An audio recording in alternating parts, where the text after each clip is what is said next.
Igrejas Presbiterianas em Barra do Sana e Segunda de Casimiro. Graça e paz a todos, meu nome é Carlos, eu sou pastor das Igrejas Presbiterianas em Barra do Sana e também a Segunda Igreja Presbiteriana em Casimiro de Abreu. Estamos hoje aqui para trazermos mais uma reflexão da palavra de nosso Senhor, a fim de auxiliar aos irmãos em vossos cultos domésticos. Mas vamos iniciar orando, suplicando graça a Deus para esse momento aqui. Oremos todos. Senhor, nosso Deus e Pai, como é bom estar na Tua presença. Como é bom bendizer o Teu santo nome, adorar aquele que nos trouxe à existência, que nos tem revelado, meu Deus, o Evangelho, o caráter de si mesmo para as nossas vidas, a fim de nos moldar, a fim de nos abençoar, a fim de nos trazer paz, a fim de trazer-nos alegria, meu Deus, e a fim de fazer com que a nossa vida esteja em conformidade com a Tua boa vontade, que é o nosso desejo a partir do momento em que temos aprendido acerca de Ti e percebido o quanto, meu Deus, é precioso para nós vivermos os nossos dias em conformidade com a Tua lei, com as Escrituras Sagradas. Que este culto, Senhor, na simplicidade que aqui o fazemos, seja de fato recebido pelo Senhor. Ouve a nossa oração, recebe a adoração do Teu povo e fale-nos ao coração em nome de Jesus. Amém. Amém, meus irmãos. Em forma de culto, eu convido a todos a lerem aqui comigo alguns versos do Salmo de número 28, que é mais um salmo de Davi. E se no Salmo 26, Davi suplicava por justiça, e no Salmo 27, pela presença de Deus, aqui no Salmo 28 nós encontramos uma súplica por socorro. Aqui Davi está angustiado, vendo-se num instante como se o Senhor não ouvisse a sua oração, não atendesse a sua petição, não estivesse de fato diante ali de seu servo. E é por isso então que Davi clama assim no verso 1: A Ti clamo, ó Senhor, rocha minha, não sejas surdo para comigo. A sua angústia aqui, ela é evidente a partir do instante em que Davi compara a sua vida a um momento em que ele se vê sem que o Senhor possa ouvir a sua oração, sem que o Senhor esteja de fato em sua presença. E ele compara esta situação a uma situação de morte, como ele prossegue dizendo na parte final do verso 1, se te calares acerca de mim, seja eu semelhante aos que descem a cova. Muito sábias as palavras de Davi aqui. De fato, se o Senhor não nos ouve, se não temos o nosso coração em Deus, melhor seria a morte, ou que diferença faria se morrêssemos. Louvado seja Deus, que em Cristo Jesus nos dá vida e vida em abundância. E é exatamente tratando aqui da esperança de vida eterna que Davi exclama assim no verso 9, do Salmo de número 28. Salva o teu povo e abençoa a tua herança, apacenta-o e exalta-o para sempre. Que o Senhor nos conduza nesse caminho de vida eterna que hoje temos em Cristo Jesus. Vamos cantar ao Senhor nesse instante, adorarmos ao nome do nosso Deus e em seguida estaremos orando uma vez mais e aqui partindo para a nossa reflexão. Cantemos ao Senhor.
seja sempre exaltado nas nossas vidas.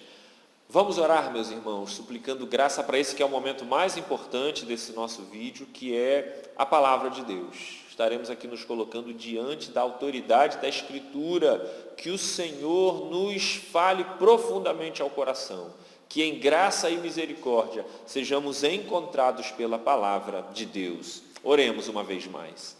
Senhor, nosso Deus e Pai, é com temor e tremor que nos colocamos na Tua presença diante da Tua palavra, Senhor, a fim de receber dela a devida instrução, a fim de sermos edificados como igreja de Cristo Jesus, a fim de que a vontade do Senhor possa vir sobre as nossas vidas a partir do entendimento, da compreensão da Tua palavra.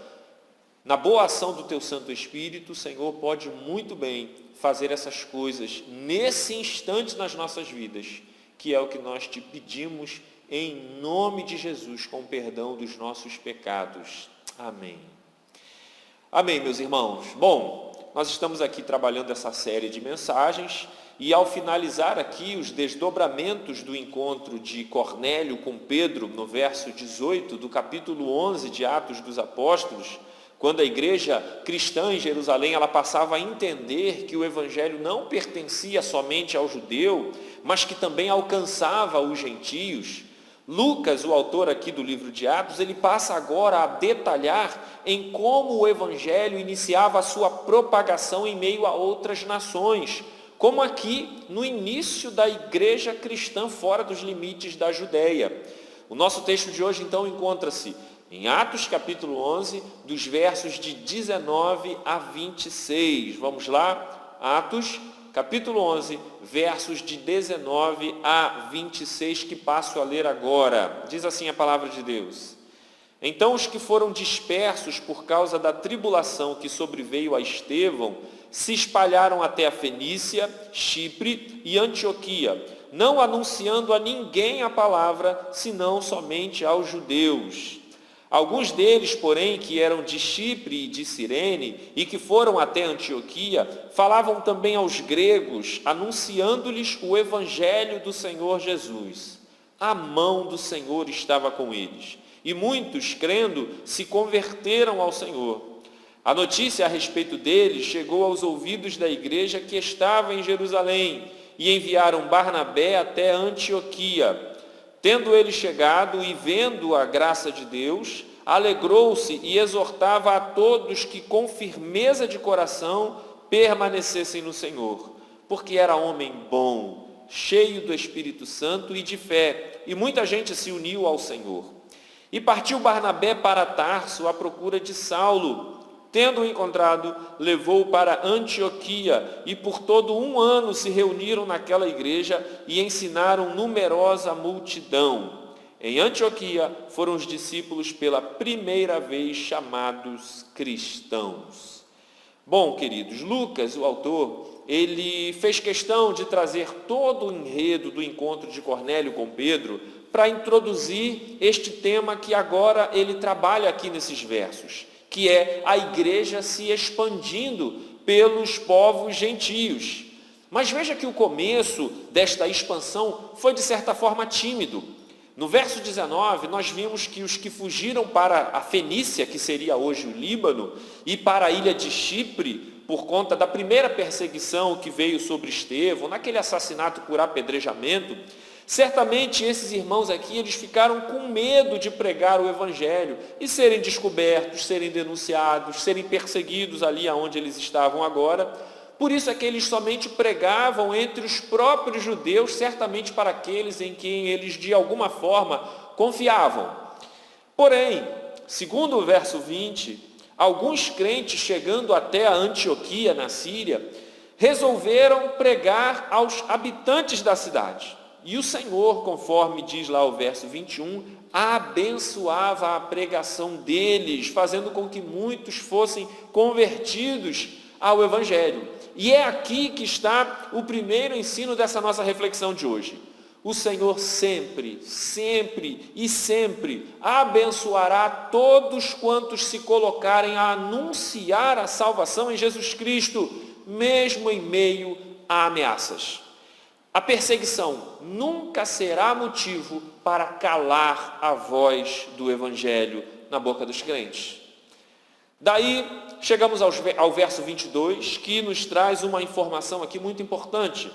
Aqui está a confirmação daquilo que nós meditamos em nossa última reflexão, em que os crentes da circuncisão passaram a compreender que o Evangelho deveria sim ser levado aos gentios. Então aqui, ao receberem a notícia de que muitos gregos eram convertidos ao Evangelho, a igreja de Jerusalém, o que ela faz? Ela resolve investir nessa missão. E é isso que ela faz. E de forma sábia, ela envia a Barnabé até Antioquia. Por que Barnabé? Por que a sabedoria em enviar a Barnabé? Simples, porque Barnabé é um gentio, nascido em Chipre, de fala grega, que teria toda a facilidade de falar ao coração dos gregos, de adentrar na cultura deles. Segundo o comentarista Werner de Boer, ele diz o seguinte: Barnabé está intimamente mais próximo daquelas pessoas de Antioquia, e isso obviamente do que os demais judeus. Ainda assim, o mais importante acerca de Barnabé está aqui descrito por Lucas no verso 24, quando diz o seguinte sobre Barnabé: era homem bom, cheio do Espírito Santo e de fé. Segunda coisa que nós aprendemos aqui já nessa reflexão: Barnabé ele poderia ter muitas outras qualificações, como citamos aqui, falar bem o grego, conhecer bem a cultura deles, ter livre acesso ao meio ali desta comunidade. Porém, o destaque maior que é dado por Lucas a Barnabé, que o qualifica de fato a ser enviado como missionário da igreja, é por ser alguém esforçado, segundo uma melhor adequação da tradução do termo bom aqui no hebraico, no grego, perdão, e também por sua fé e pelo fato dele ser um homem cheio do Espírito Santo. Quantas vezes procuramos irmãos para comissioná-los nos trabalhos da igreja, olhando apenas para as suas qualificações exteriores? Procuramos os mais inteligentes, os mais simpáticos, aqueles que têm faculdade, PhD, seja lá o que for, e por vezes nos esquecemos no meio da nossa igreja dos mais humildes, porém que vivem aos pés de Cristo, que são verdadeiros ungidos do Senhor. E aí, sendo assim, com a graça de Deus que acompanhava Barnabé, o Senhor abençoou mais uma vez a pregação. O segundo final lá do verso 24, quando diz o seguinte: muita gente se uniu ao Senhor. Veja que ensino precioso. Em segunda oportunidade, só nesse texto, nós vemos que o Senhor abençoa a pregação do Evangelho, a genuína pregação do Evangelho. Isso é estimulante para as nossas vidas. Isso é encorajador para a vida do crente. Pregue o Evangelho e veja se o Senhor não abençoará aquilo que sai da sua boca. Porém, queridos, Barnabé está aqui sendo abençoado por Deus, a pregação de seus lábios alcançando muitas vidas, a tal ponto que Barnabé, segundo o texto aqui, ele não estava mais dando conta de tantas pessoas se achegando ao Evangelho. Até então que Barnabé tem uma grande ideia, simples também: buscar auxílio para a obra do Senhor. E aqui nós temos aqui talvez mais um ensino prático para as nossas vidas. Quanto mais pregarmos o Evangelho, quanto mais nos empenharmos nesta tarefa, mais veremos o quanto o campo é grande. E isso certamente nos fará lembrar das palavras de Jesus em Lucas capítulo 10, verso 2, quando disse: a seara é grande, mas os trabalhadores são poucos. E Barnabé aqui, usando então da mesma sabedoria da igreja de Jerusalém, ao enviar alguém familiarizado com a cultura grega, com a língua grega, Barnabé achou por bem procurar a Paulo, cidadão romano, com facilidade para cruzar essas cidades, essas nações, que experimentou o Evangelho no meio dos gentios, para poder então auxiliar Barnabé ali em Antioquia. Mas aí nós temos um detalhe a mais.